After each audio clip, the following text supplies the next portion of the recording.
Selamat datang di Historisia Channel, channel yang mengulas sejarah dan kejadian melalui cerita bergambar. Kali ini kita akan membahas tentang sebuah fenomena, yaitu tumbal anak kecil di pabrik gula. Sahabat Historisia pasti sudah mengenal pabrik tebu. Sejak zaman dahulu, pabrik tebu menjadi sebuah pendongkrak ekonomi pemerintahan Hindia Belanda. Bahkan, pada saat dahulu, pabrik tebu menjadi sebuah primadona tersendiri bagi pemiliknya. Kebutuhan yang banyak dari konsumen dunia, serta didukung oleh tempat yang subur, menjadikan pabrik gula sebuah bisnis yang menjamur di Jawa. Tak heran, banyak sekali perusahaan gula yang bermunculan dengan hasil produksi yang bervariatif. Pemerintahan Belanda sendiri menjadikan pabrik gula ini sebagai ladang emas. Tak ayal, pemerintahan Hindia Belanda menjadikan gedungnya nampak luas dan megah, sehingga terkesan mengajak orang untuk berbondong-bondong investasi dan sebagainya. Hal ini juga menjadikan sebuah tindakan dan gertakan antar pabrik. Artinya, antar pabrik yang satu dan lainnya berlomba-lomba memproduksi hasil secara masif.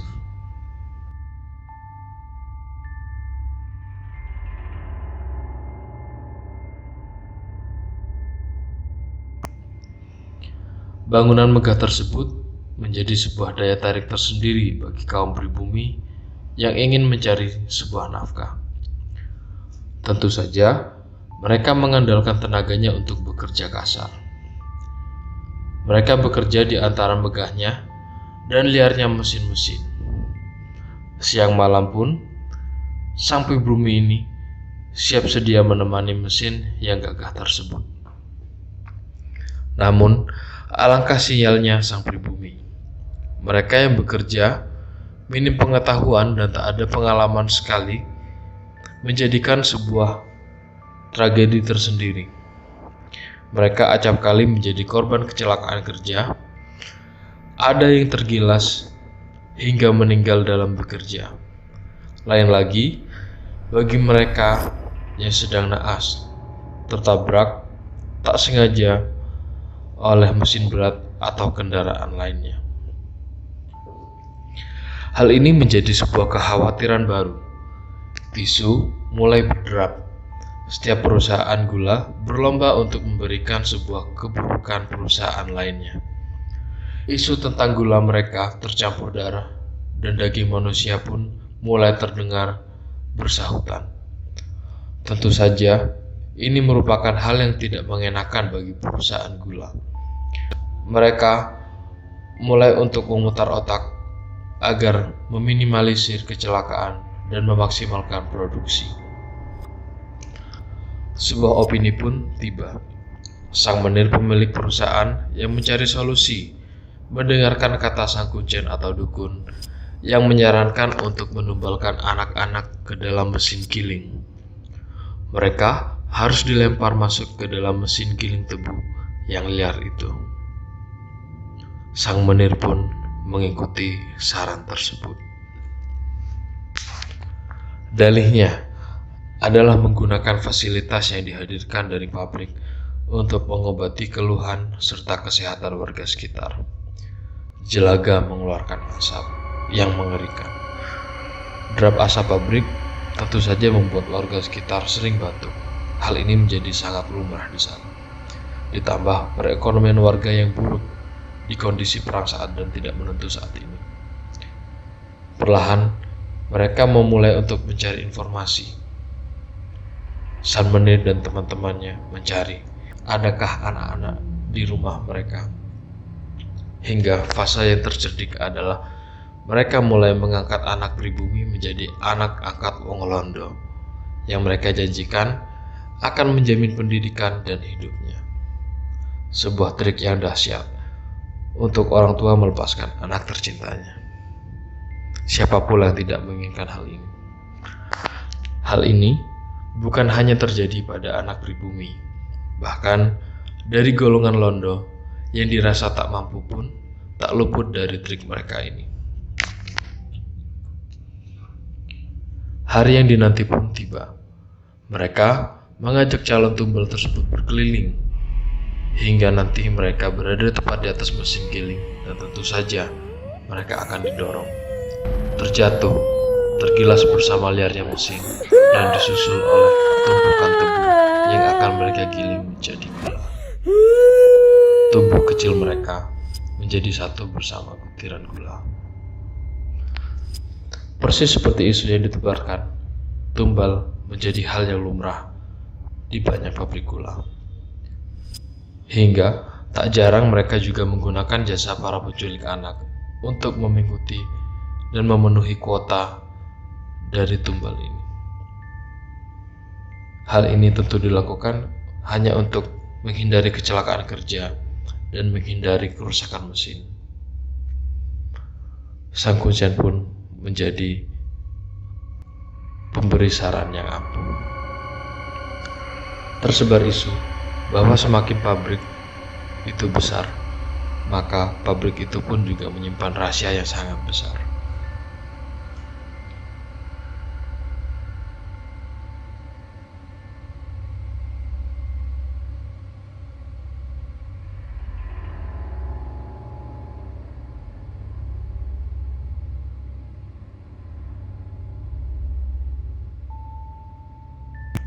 Hari berlalu. Tumbal berjalan seperti biasa hingga satu masa sesuatu mulai berubah. Pabrik mereka menjadi tempat yang mencekam dan kelam. Pekerja sering kerasukan saat bekerja, bertingkah seperti anak-anak, dan mesin yang liar itu tiba-tiba tak jarang menjadi mati dan kemudian hidup kembali. Banyak yang menjadi resah akan hal ini. Hal ini kemudian ditanggapi oleh sang menir. Tak hanya pekerja harian tersebut, sang menir pun sering sekali melihat penampakan sosok-sosok gaib. Sosoknya adalah wujud anak-anak. Tak hanya pekerja, sebagian orang atas perusahaan pun seringkali diganggu oleh sosok ini. Mereka berangsur diganggu saat kediaman. Para pemilik perusahaan sering sekali mereka menceritakan hal ini antar pemilik, dan tak jarang pula mereka bunuh diri karena depresi, mengingat dosa yang menumbalkan nyawa yang tak bersalah tersebut. Hari berlalu, sang pabrik gula pun semakin mengalami kesurutan. Gangguan semakin nyata. Tumbal tak lagi dapat dipenuhi karena hukum mulai ditegakkan di negeri ini. Gedung yang menjulang seakan menjadi arena jagal yang membuat bulu kuduk merinding dan bergidik dari kejauhan. Para pekerja dan pengelola mulai meninggalkan pabrik tersebut. Hingga saat ini mereka hanya dapat dihitung oleh jari.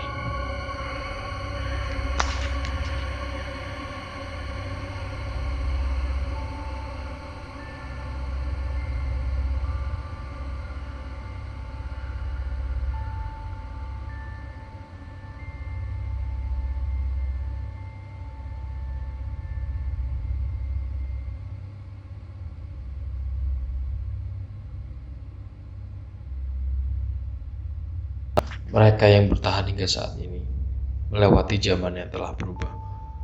Pabrik gula melewati sebuah fase peradaban. Mereka tetap menggiling tebu dan menghasilkan manisnya gula. Tapi siapa sangka, di balik semua itu, kegiatan tumbal dapat terhenti begitu saja.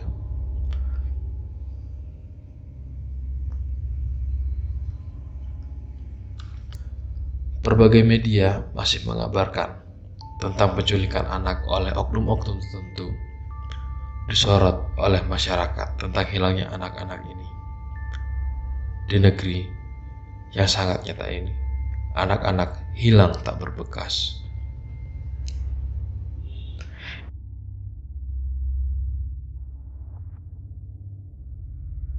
Ini hanyalah sebuah fase kerakusan manusia untuk mengejar suksesnya, mengikuti nafsunya, untuk selalu merasa kenyang tanpa merasa kurang meski mengorbankan orang lain. Mereka akan selalu ada, karena sejatinya manusia yang ditakuti adalah rasa rakusnya.